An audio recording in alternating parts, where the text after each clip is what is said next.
Bonjour à tous, bienvenue sur ma chaîne J2M. Donc la semaine dernière, j'avais parlé de Philadelphia Experiment. Cette fois-ci, j'ai décidé de vous mettre en avant un film qui me tient particulièrement à cœur. C'est L'Assaut des genoux. En anglais, The Hornet's Nest, un nid de frelons. Et donc, si j'ai choisi ce film, c'est pour deux raisons. La première, tient bien sûr à ma propre cinéphilie. Je l'ai découvert lorsque j'avais 12-13 ans. C'est un film que j'avais dans ma vidéothèque, pardon, et c'est un film que j'ai vu en boucle, et le moins qu'on puisse dire, c'est qu'il m'a profondément marqué, touché émotionnellement, et à chaque fois d'ailleurs que je le revois, je tombe à chaque fois dans le panneau. C'est un film marqueur dans ma cinéphilie. La seconde, elle est plus pragmatique, j'ai envie de dire, hein, donc en cherchant un peu à droite à gauche, je me suis demandé si L'Assaut des genoux avait au moins le mérite d'avoir cette reconnaissance, quoi, j'ai envie de dire.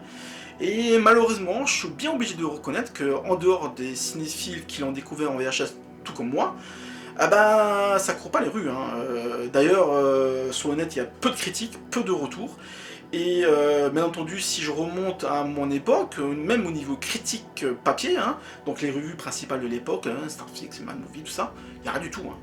Faut se faire une raison. J'ai pas la prétention d'avoir tout lu sur le sujet, hein, ni sur les dossiers des films de guerre de toutes les revues de France, mais force est de constater que y a un déficit là, à ce niveau.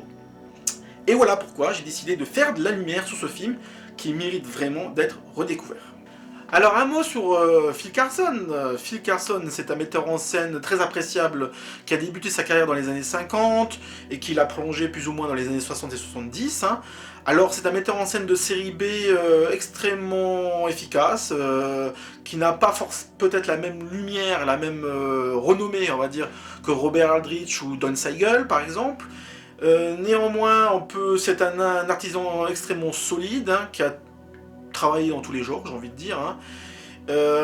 Si on devait prendre un comparatif à peu près à cette période-là, on pourrait peut-être le citer par exemple un metteur en scène comme John Flynn, qui lui œuvrera un peu plus tard. Donc voilà, c'est un metteur en scène assez dynamique quand même, hein, qui a travaillé dans différents genres, comme je viens de le dire. Notamment un film de gangster qui s'appelle Phoenix City Story. Une série B des années 50 qui a quand même eu un gros impact, hein, puisque même Martin Scorsese le cite explicitement dans son documentaire Voyage à travers le cinéma américain.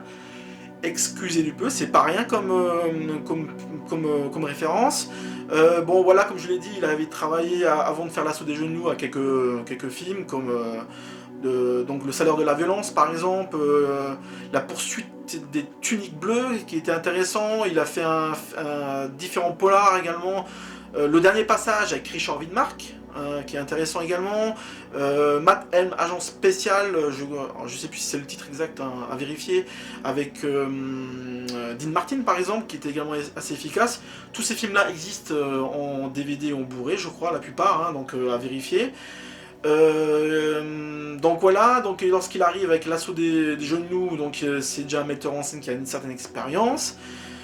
J'ai pas parlé tout à l'heure, mais il a comme une formation à la télévision. C'est lui qui a signé quand même le pilote de la série télé ultra culte Les Incorruptibles, pardon, avec Robert Stack. Donc c'est également pas rien du tout. Donc voilà. Après c'est vrai que dans les années 70, donc c'est là qu'il a signé ses films peut-être les plus connus, en tout cas chez les cinéphiles. Hein. Donc c'est lui qui signe notamment le fameux Ben, je crois que c'est la suite de Willard.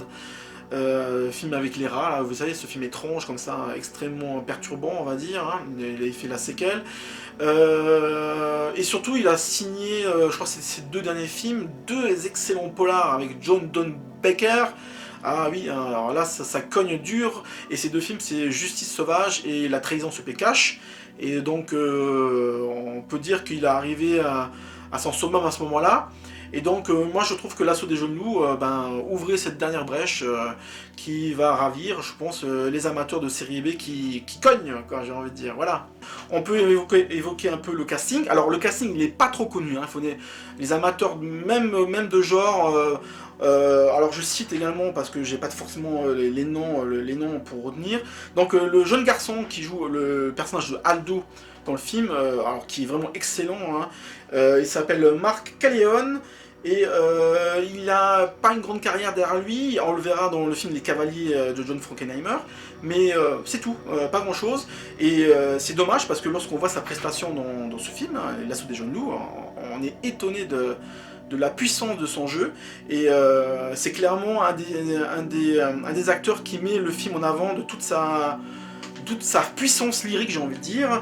Ensuite, on va citer rapidement donc, deux autres seconds rôles. Donc Sergio Fantoni qui joue le général, l'antagoniste on va dire du film, Von Hecht.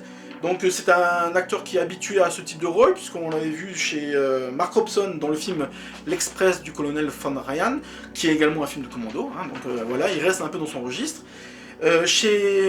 Niveau féminin, donc il y a la très jolie Sylvia Cossina, pardon, je vais le dire comme ça, hein, qui joue le personnage de Bianca, l'infirmière, la jeune femme qui se fait un peu kidnapper contre son gré par les fameux jeunes loups, et qui va être un peu malgré elle amenée à participer à ce commando suicide, on va dire, hein, et qui apporte cette note à la fois sexy, typique du film d'exploitation de l'époque italien. Et voilà, et pour finir, on s'arrêtera un peu sur Rock Hudson. Rock Hudson, l'immense acteur américain des années 60-70, il a déjà une belle carrière lorsqu'il joue dans L'Assaut des Jeunes Loups, il a déjà une belle carrière derrière lui.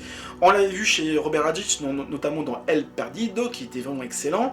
Il avait joué dans un autre western d'Andrew McLagan qui s'appelle Les Géants de l'Ouest. Et au moment où il entame ce film-là, donc L'Assaut des Jeunes Loups, il avait déjà entamé deux autres films de commando, donc on peut dire qu'il a fait une sorte de trilogie de films de commando. Donc le premier c'est Tobruk, Commando sur l'enfer de Arthur Hiller, qui est également vraiment excellentissime, vraiment original. Je pense en faire une vidéo sur le même mode vintage la prochaine fois à l'occasion. Le second c'était Destination Zebra, Station Polaire de John Sturge, qui est un peu moins foufou, un peu plus classique, mais très intéressant également. Et enfin donc cet Assaut des Jeunes Loups qui pour moi est presque une forme de quintessence de sa carrière. Après, il faut bien avouer qu'à partir des années 70, sa carrière va un tout petit peu baisser, donc il y aura peu de titres, il y aura un film catastrophe un peu oubliable qui s'appelle L'Avalanche. Voilà, les fantasticophiles se rappellent de lui également dans un film fantastique qui s'appelle Embryo, voilà, où il jouait un savant qui faisait une expérience un peu à la Frankenstein, quoi.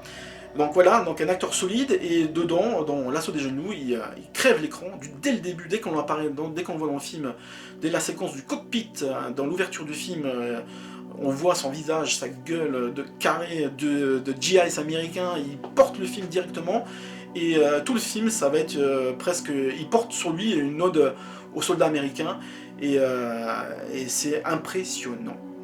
Sinon, je peux pas faire l'impasse également sur un des éléments déterminant sur la qualité émotionnelle du film et même sur la qualité de l'ensemble du film, hein, c'est bien sûr la partition de Ennio Morricone. Ennio Morricone qui à l'époque était déjà une superstar de la musique de films italiens et qui ici, comme d'habitude, nous pond un score absolument démentiel. Je pense que je mettrai un lien éventuellement en dessous de la présentation de la vidéo pour au moins que vous fassiez une opinion sur la musique de film. Le thème principal est très connu.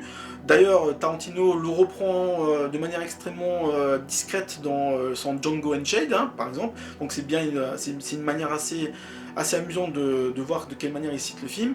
Et donc voilà, donc pour moi c'est un élément déterminant du film, parce qu'en fait c'est comme une ritournelle, hein, comme d'habitude chez Ennio Morricone, lorsqu'il travaille sur Sergio Leone, cette musique qui revient sans cesse, à la fois lyrique, mélancolique, tragique, et qui à chaque fois qu'elle vient à des moments clés du film, vous prend vraiment le cœur, quoi.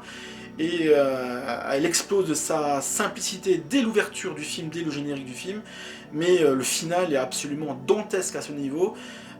Voilà, donc c'est cette marche funèbre à la fin, impossible de rester de marbre, impossible de ne pas lâcher sa petite larme. Il faut absolument rendre hommage à Ennio Morricone pour sa capacité à capter le cœur, à nous toucher directement en plein dans le mille, quoi.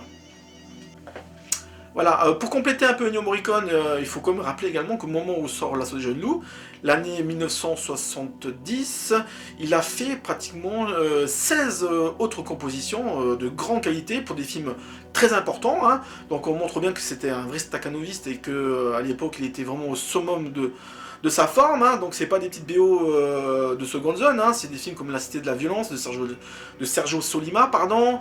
Le fameux film d'enquête, Enquête d'un citoyen au-dessus de tout soupçon, qui était également extrêmement important lors de sa sortie. Quelques mélos également très touchants, comme Métello ou À l'aube du sixième jour.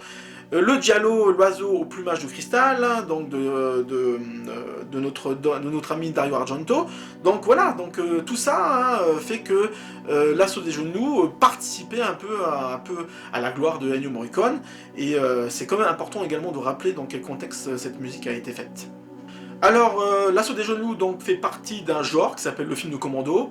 Donc c'est un genre qui était extrêmement prolifique dès les années 40, les années 50, 60. Hein. Bien entendu, les mammouths du genre, ceux que tout le monde cite dans tous les tops, c'est Le pont de la rivière Kwai de David Lean, c'est Les Douze salopards de Robert Aldrich, c'est Les canons de Navarone de Jack Lee Thompson par exemple.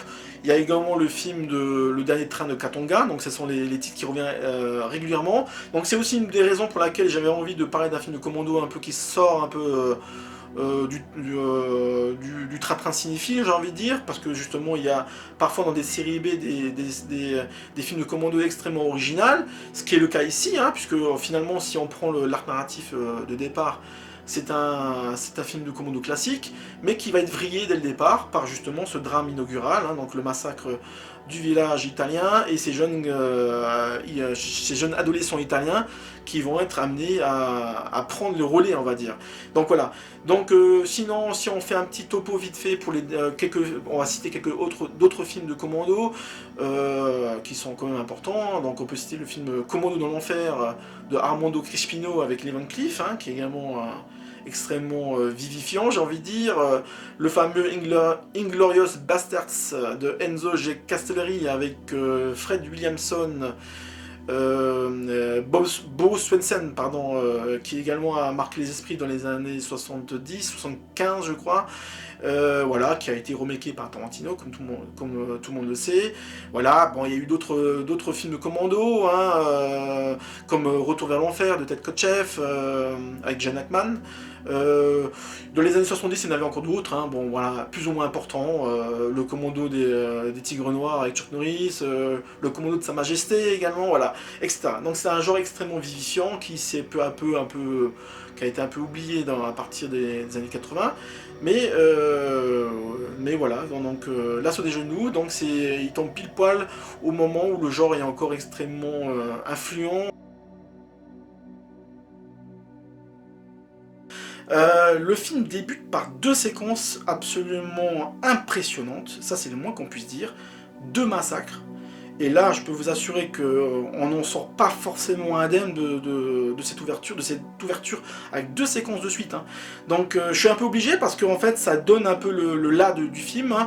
Elle donne l'élan émotionnel et aussi bien au niveau de l'action, du récit qu'en termes émotionnels.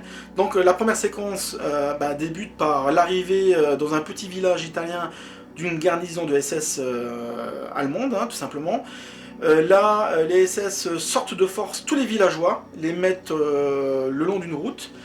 Les villageois sont alignés les uns à côté des autres, et en face, il y a les fameux soldats SS avec des mitraillettes. Là, il y a le commandant, le général, je ne sais plus trop, SS, qui leur pose une simple question. Hein, où sont les partisans, hein, voilà, et il pose la question 2-3 fois. Et on sent déjà que ce qu'on va voir bientôt n'est pas très plaisant. Au même moment, deux groupes observent la scène, on va dire. Hein. Donc, près d'une forêt, on voit des résistants, cette fameuse résistance qui observe la séquence et qui ne bouge pas, hein, elle reste muette.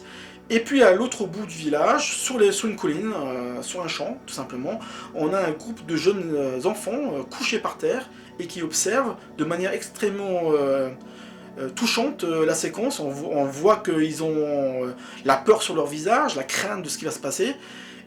Et bien sûr, je vous mets dans le mille, la séquence suivante est estomacante. On a un montage alterné entre le villageois, le commandant SS, les soldats et les enfants.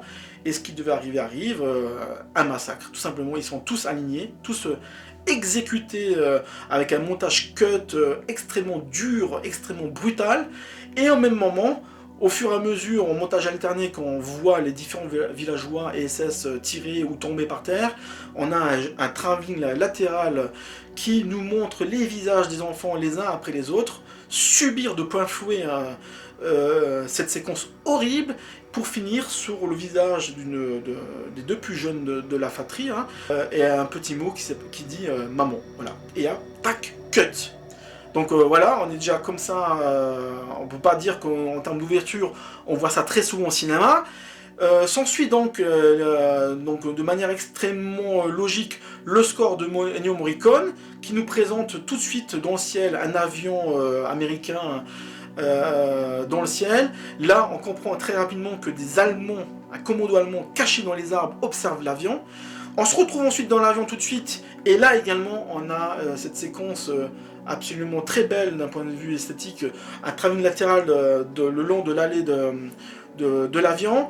On passe d'un soldat à un autre au niveau du visage, cadré, serré, pour arriver au moment où la musique est la plus lyrique, la plus triste, on va dire, sur le visage carré, charismatique de Rock Hudson. Alors, ce qui est intéressant déjà avec cette ouverture, hein, c'est que les deux travellings latéraux font écho l'un à l'autre, et on comprend quasiment intuitivement, j'ai envie de dire, ouais, c'est ça, que les enfants vont être amenés à côtoyer ce personnage de Rock Hudson, qui s'appelle Turner, et on sent que leur destin est lié, d'un point de vue strictement graphique, strictement de la mise en scène. Donc après cette présentation extrêmement habile du personnage principal, donc on a donc ces soldats qui sautent en parachute en pleine nuit, et c'est là que, donc, comme je le disais, les Allemands interviennent, et là c'est le massacre, comme vous vous en doutez bien. Le seul survivant, c'est Rock Hudson, donc astuce de scénario, hein. Il est blessé, il sera recueilli par ses fameux genoux. Voilà, donc ça c'est le cadre principal. Donc on laisse même pas 10 minutes, on a présenté les différents protagonistes, hein, quasiment, hein. Il manque juste encore le personnage de Bianca, l'infirmière. Mais sinon, on voit bien de quelle manière le soldat américain va jouer un rôle déterminant dans le destin des jeunes loups, et de quelle manière eux aussi, ils vont être un élément essentiel pour que ce personnage de Turner puisse mener à bien sa mission. Voilà, donc c'est vraiment très, très habile et très judicieux. Voilà, ça c'est un peu le point de départ, hein. Donc le soldat américain blessé est recueilli. Bon, il y a différentes péripéties, je vais pas rentrer dans les détails parce que là on est vraiment dans le spoil, mais tout simplement ce que je peux vous dire, c'est que lorsque le soldat américain est rétabli de ses blessures, il va se retrouver tout simplement face à un cas de conscience. Qu'est-ce qu'il doit faire? Est-ce qu'il doit mener à bien sa mission, qui est déterminante pour l'armée américaine, hein, tout simplement parce que s'ils font sauter le barrage du film, eh ben, l'armée américaine peut avancer à travers l'Italie. Et la seule manière de mener à bien, puisqu'il reste tout seul, hein, tout simplement, c'est d'utiliser, hein, c'est vraiment d'utiliser, d'ailleurs c'est très clairement explicité dans le film, hein, ces jeunes garçons utiliser leur haine, leur rancune contre les SS. Très rapidement on comprend qu'il va y avoir une sorte de dualité entre le groupe des jeunes ados, donc mené par ce fameux Aldo, et Rock Hudson. Et le moins qu'on puisse dire, c'est que parallèlement à la mission qu'ils doivent mener ensemble, hein, il y a cette relation extrêmement tendue, c'est le moins qu'on puisse dire, entre Aldo et Rock Hudson, au point que parfois on se demande s'il n'y a pas un rôle comment dire, de père et fils. Hein. C'est vraiment ça qui est marquant, c'est qu'il y a un arc narratif qui montre de quelle manière les deux personnages qui sont en conflit permanent pendant tout le film, hein, pour avoir le pouvoir, hein, tout simplement, va peu à peu les rapprocher et créer un lien quasi unique, fort émotionnellement, et qui explosera vraiment dans la séquence finale, quoi. Donc c'est pour ça que c'est vachement intéressant, c'est vachement original, hein. Il y a cette thématique de la filiation qui est extrêmement au cœur du film, et le fait que également le film soit une coproduction italienne est également intéressant, parce que du coup le film sort un peu de la lorgnière un peu carrée des films américains, Et il a cette couleur du film d'exploitation typique qu'on retrouve parfois dans les westerns italiens. C'est très chargé, c'est très brutal. Les enfants sont décrits de manière extrêmement naturelle. Ils ne sont pas du tout des enfants. Voilà, il y a des séquences de grande brutalité. Hein. Il y a une séquence notamment où les enfants obligent donc le personnage de Bianca, l'infirmière, à venir guérir le soldat. Et il la malmène vraiment. Il la traite de tous les noms, il la secoue, il y a même une séquence où on a l'impression que ça peut même finir en viol, tout simplement, hein, avant l'intervention de Rock Hudson. Donc voilà, le film va au bout de ses idées, il ne prend pas le dos à la cuillère, hein, et c'est vraiment un film qui n'hésite pas à franchir des petites limites. Alors ce qui est intéressant aussi avec le film, bon, bien sûr on a les archétypes du film de commando, hein, donc on a une progression assez classique à ce niveau-là, mais ce qui est intéressant, ce qui rend le film extrêmement original aussi, c'est la relation entre les différents personnages. On peut même dire que, alors c'est peut-être aussi ce côté italien qui ressurgit un peu, hein, cette tradition du western italien, avec 3 personnages principaux qui sont tout le temps dans la confrontation, hein, chacun optant un point de vue extrêmement simple. Le soldat, donc joué par Rock Hudson, Turner, a une idée claire dans sa tête, c'est de faire exploser le pont, et pour cela, il est prêt à utiliser les enfants pour mener à bien, on va dire, sa mission. Le personnage de Bianca, l'infirmière, elle, c'est un peu le garant moral, on va dire, moral entre guillemets, hein, du spectateur, parce qu'elle, elle voit bien qu'on ne peut pas utiliser des enfants à commettre, à faire la guerre, tout simplement. Hein. L'idée de soldat-enfant, c'est quelque chose d'horrible en soi. Ce sont des enfants, des êtres purs, et le problème, c'est que pour elle, il est absolument inenvisageable de participer à ça, et donc très régulièrement, elle va être confrontée soit à Aldo, soit à Turner, pour leur essayer de leur rendre raison, de ne pas aller au bout de leurs idées, de leurs péripéties. Et le moins qu'on puisse dire, c'est que son point de vue est régulièrement fracassé par les mâles du film, quoi.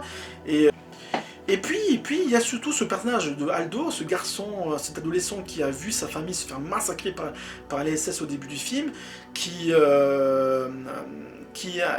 devenu un personnage haineux, qui déteste absolument de manière viscérale les SS, les Allemands, et qui ne rêve qu'une chose, c'est de tuer, massacrer tous les Allemands possibles. Et donc il porte cette douleur, cette tragédie en lui qui fait un personnage incroyable. Voilà, sinon Aldo, donc le personnage, son objectif à lui ainsi que ses camarades, c'est bien sûr d'obliger le soldat Turner, joué par Rock Hudson, d'accepter de les accompagner pour se venger, tout simplement. Donc il y a une très belle séquence juste avant l'attaque du barrage, donc le fameux massacre du village par les jeunes loups contre les SS. C'est une scène d'action que certains trouveront un peu too much peut-être, mais qui est également très efficace, voilà. Hein. Alors le film est très efficace, hein, donc en fait on s'ennuie pas, hein, le film dure à peu près 1h30, à peu près dans cette zone-là. Hein. Le film enchaîne des séquences de manière extrêmement cohérente, extrêmement logique, il n'y a pas de temps mort, comme souvent les films de série B de cette époque, hein, donc c'est très appréciable. Comme je vous disais, le fait que c'est une coproduction, donc on retrouve cette efficacité toute américaine de Phil Carson qui sait bien découper son récit, qui mène vraiment sa barque à bien. Et puis d'un autre côté, il y a tout cette attirail italienne, ce côté exploitation qui fait que le film va très loin dans la violence, hein. C'est le couteau, on assassine, on massacre constamment, et qu'il y a aussi cette manière d'aborder les personnages, des gros plans sur les visages, ce genre de choses, ce côté comédia dell'arte qu'on retrouve très souvent dans les productions italiennes d'exploitation de l'époque, qui fait que en fait, c'est un film très vivant, qui a un cœur qui bat, et c'est vraiment ça qui fait que L'Assaut des Genoux a marqué autant de cinéphiles qui l'ont découvert à l'époque en VHS, tout comme moi, tout simplement. Alors bien sûr, c'est un film des années 70, on pourra lui reprocher quelques petits défauts, notamment d'utiliser un peu, notamment pour les séquences de nuit, la fameuse, les éclairages de la nuit américaine par exemple, c'est un peu visible, voilà, bon.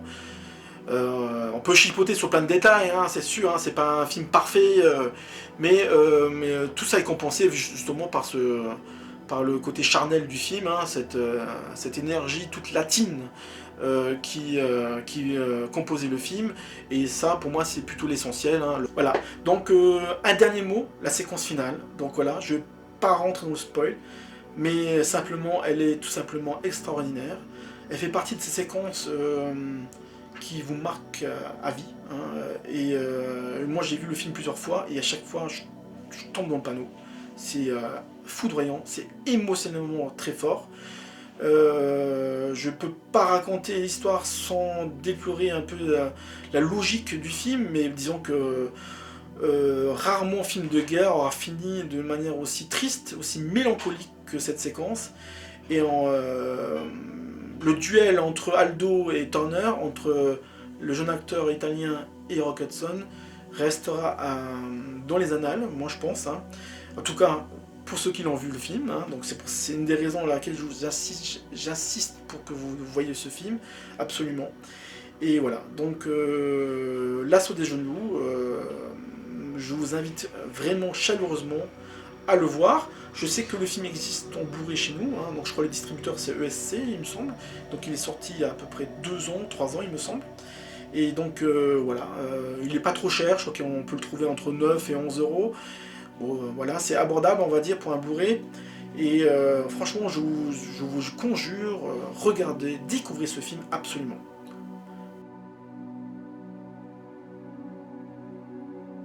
Voilà, donc je termine la vidéo sur cette dernière remarque. Donc L'Assaut des jeunes loups, c'est un film à voir et à découvrir vraiment absolument. C'est un film qui mérite vraiment la lumière.